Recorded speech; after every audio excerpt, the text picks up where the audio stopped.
Paris, l'environnement. La fleur a failli faner en 2013, non par manque d'eau, mais par manque d'entretien.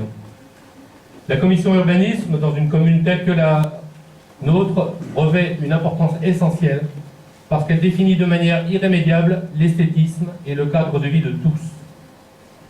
En ce qui nous concerne, nous souhaitons préserver notre village de la pression foncière et en rester à une population autour des 2000 habitants.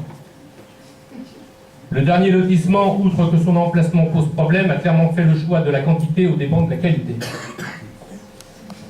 Notre situation exceptionnelle au pied du massif des Alpilles nous confère une place privilégiée parmi les 16 communes qui constituent le parc naturel régional.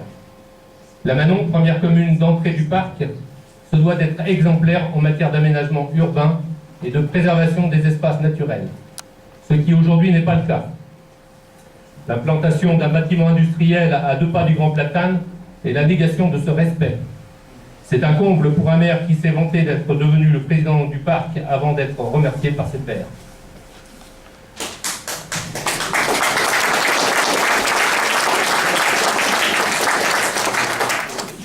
Bon, cela passe par une réflexion globale en matière d'urbanisme et de développement des infrastructures.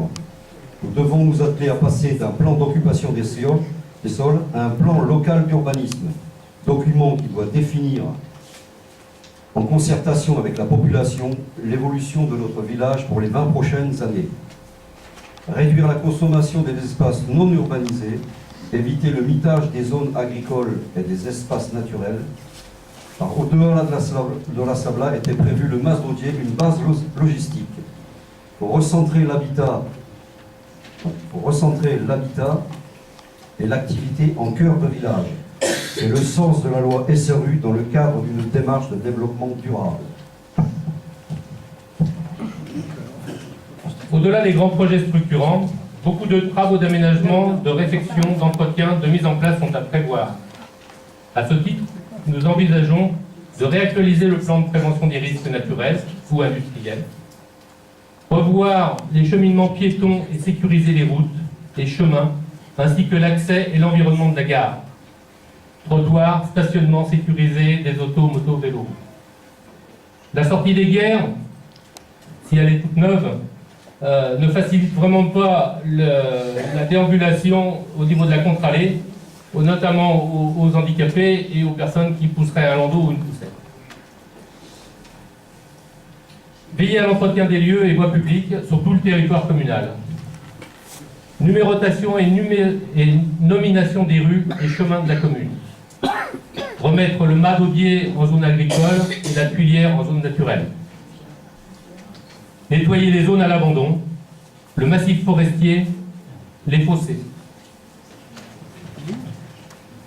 Créer des toilettes publiques au parc des sports pour adultes et enfants et rénovation de celles du centre-ville. Mais la liste n'est pas finie. Il nous faudra également optimiser les avoirs immobiliers de la commune et regrouper les services. Renforcer les réseaux ERDF, TDF et France Télécom.